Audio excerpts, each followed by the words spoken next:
साफी साहब, एक challenging situation है। क्या निगरान सुरखरू होंगे इस माहौल में? देखिए, निगरान तो क्या, अगर ये कोई मुंतखब हुकूमत भी होती तो शायद जो क्राइसिस जिस नहज पे पहुँचे हैं तो उससे उनका सुरखरू होना तो बहुत मुश्किल काम है। अयाज साहब ने दुरुस्त फरमाया कि आज जो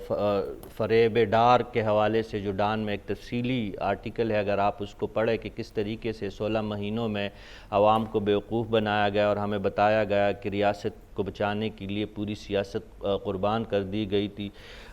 हमें नहीं पता कि वो कौन सी रियासत उनका जो है बचने का जो उनका एक एजेंडा था, वो अगर हम आवाम रियासत का हिस्सा है तो हम तो पिस रहे हैं महंगाई की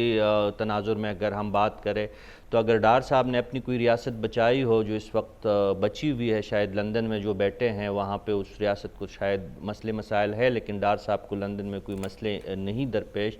तो वो तो समझ में आने वाली बात है। उससे पहले की जो हुकूमत थी उन्होंने भी बारूदी सुरंगें बिछा के वो गए थे, वो भी बरी-उज़्ज़मा नहीं है। और अगर हम थोड़ा सा पीछे जाए तो ये सिलसिला जो महंगाई का चला आ रहा है इसमें तमाम बड़ी सियासी जमातें मुलव्विस है। एक जमात जो सिंध की जमात है यानी पाकिस्तान पीपल्स पार्टी, जिनकी अक्सरियत अमूमी तौर पर सिंध ही में होती है, उनको गिला है कि आज कल उनकी जो लीडरशिप है उनके ख़िलाफ़ करप्शन के बेजा इल्ज़ामात लगाए जा रहे हैं और उनके लीडरों से जो घरों से पैसे बरामद होने की जो बातें हैं वो सारी गलत है। अगर गलत है तो वाकई बुहतान तराशिया और इल्ज़ाम तराशिया नहीं होनी चाहिए और मुकदमात होने चाहिए और कुली अदालतों में इस हवाले से फ़ैसले और मुकदमे होने चाहिए। अगर किसी की वैसी किरदार कुशी की जा रही है, चाहे वो जिस जमात से भी, तो अच्छी बात नहीं है। लेकिन ज़िम्मेदार ये है, ये रेंटल प्रोजेक्ट्स शुरू करने वाले, ये महंगी बिजली पाकिस्तान लाने वाले। अब देखिए कैपेसिटी पेमेंट का जो एक जो मुआहिदा है गवर्नमेंट ऑफ पाकिस्तान वापडा का और जितनी भी डिस्कोज़ है उनका, कि आप बिजली पैदा करें और वो बिजली इस्तेमाल हो या ना हो उसकी कीमत जो है वो सारिफीन से वसूल करके अदा की जा रही है उन लोगों को, उन कंपनीज़ को जो चंद यहाँ पे बैठे हैं पाकिस्तान में। तो ये कहाँ का इंसाफ है? और जिस तरह ये लाइन लॉसेस की बात की गई, ये बाकी जो सारे मसले हैं ये अपनी जगह पे एक बहुत बड़ा मसला है। बिजली चोरी मसला है। ऐसे ऐसे शहर पाकिस्तान में मौजूद है जहाँ पे 80% बिजली चोरी हो रही है। मैं कोई कबाइली इलाका जात की बात नहीं कर रहा, मैं बलूचिस्तान की बात नहीं कर रहा, मैं बड़े बड़े जो शहर है वहाँ पे भी जो ख़ुद वापडा के अहलकार है, जो टेस्कोस के अहलकार है, उनके रिकॉर्ड के मुताबिक 80% तक बिजली चोरी हो रही है। अब आते हैं निगरानों का ये मैंडेट ही नहीं है, ना काम है कि वो आपको रिलीफ देते फिरे। जिस काम के लिए वो आए हैं अल्लाह करे कि वो उसको पूरा करने में वो कामयाब हो जाए, यानी बर वक्त इंतखाबात करवाए। बर वक्त तो अब नज़र नहीं आ रहे, लेकिन ज़्यादा प्रोलांग करना, अगर उसमें निगरान अपना रोल अदा करेंगे और प्रोलांग करेंगे और जल्द इंतखाबात नहीं करवाएंगे तो फिर ये लोग भी कौम के मुजरिम होंगे। महंगाई के मुजरिम हम तस्लीम करते हैं कि काकड़ साहब और उसका काबीना नहीं है, लेकिन कम अज़ कम इस वक्त हुकूमती मशीनरी उनके नीचे है, वो प्राइस कंट्रोल कर सकते हैं, वो जो मुरव्वजा जो निज़ाम है उसमें टैक्स नेट को बढ़ा सकते हैं। सिराजुल हक लाला फरमा रहे हैं कि उनकी काल पे 80 लाख दुकानदारों ने शटर डाउन किया है। तो सिराजुल हक साहब उन 80 लाख दुकानदारों में से भी उनसे भी ये सवाल करे जो सिर्फ 5-6 लाख से ज़ायद उस मामूली टैक्स देने वाले दुकानदार और ताजिर उसमें रजिस्टर्ड है। अगर ये 80 लाख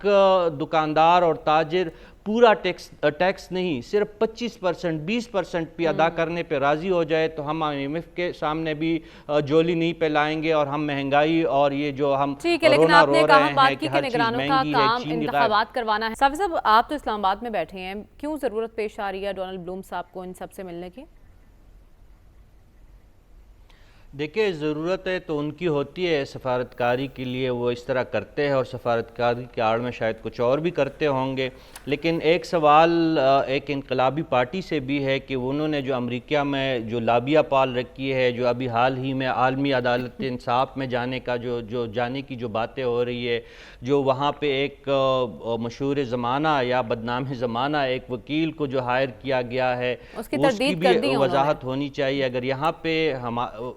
جی اگر یہاں پہ ممانعت ہونی چاہیے، گرچہ یہ جتنی بھی ملاقاتیں ہوئی تو میری معلومات کے مطابق دفتر خارجہ کے علم میں ہے یہ تمام ملاقاتیں انہوں نے ہی الاؤ کیا ہے۔ اگر دفتر خارجہ سمجھتا ہے، سیکیورٹی فورسز سمجھتے ہیں، سیکیورٹی ایجنسی سمجھتی کہ ایسا نہیں ہونا چاہیے تو بالکل نہیں ہونا چاہیے۔ اس کے ساتھ ساتھ جو سیاسی جماعتیں، یہ تو پھر بھی اعلانی طور پہ پریس ریلیز مسلم لیگ نون نے بھی جاری کیا ہے، امریکی سفارتخانے نے بھی آج مری کی جو ملاقات ہوئی ہے اس کی پریس ریلیز بھی جاری ہوئی تھی، اور الیکشن کمشنر سے جو ملنے کی پریس ریلیز تھی اس کی بھی پریس ریلیز جاری ہوئی ہے۔ لیکن جو لوگ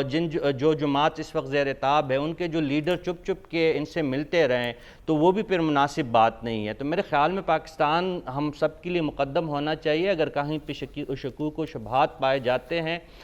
تو ان حلقوں سے دور رہا جائے، ان کو اپنی سیاست میں دخیل نہیں ہونے دینا چاہیے، لیکن سب کے لیے پھر یہ ساری چیزیں ہونی چاہیے۔ اگر ایک کے لیے درست ہے کہ وہ لابیابی اور فارمز بھی ہائر کرے، وہ پاکستانی عدالتوں کی بجائے عالمی عدالت انصاف جائے ارانا صلی اللہ، تو پھر ٹھیک ہی کہتے ہیں کہ اس کا تو یہی مطلب ہے کہ باقی جو پاکستان کے جتنی بھی ریاست کے دشمن عناصر ہیں آپ ان کو رستہ دکھا رہے ہیں کہ یہاں سے جا کے عالمی سطح پہ پاکستان کو بدنام کرے۔ پھر خواجہ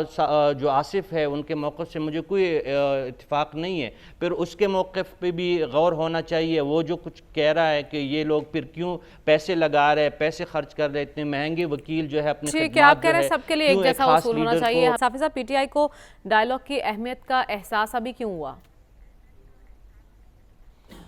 دیر آج درست آئے، کیونکہ ابھی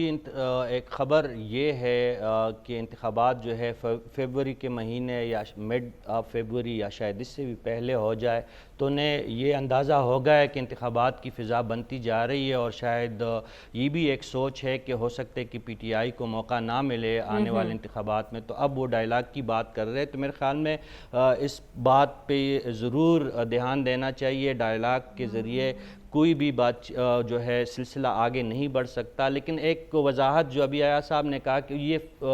جو خبر چل رہی ہے کہ افغان حکومت نے شہریوں کو منع کیا ہے، میری ابھی بات ہوئی ہے پاکستانی سفارتخانے سے بھی، اور جو مولوی امیر خان متقی ہے، عبدالحق قہار بلخی ہے، یا ترجمان ذبیح اللہ مجاہد، یہ سب لوگ اس بات کی تردید کر رہے ہیں کہ ایسی کوئی ایڈوائزری نہیں آئی ہے، جیسا کہ پہلے ہی کہا گیا تھا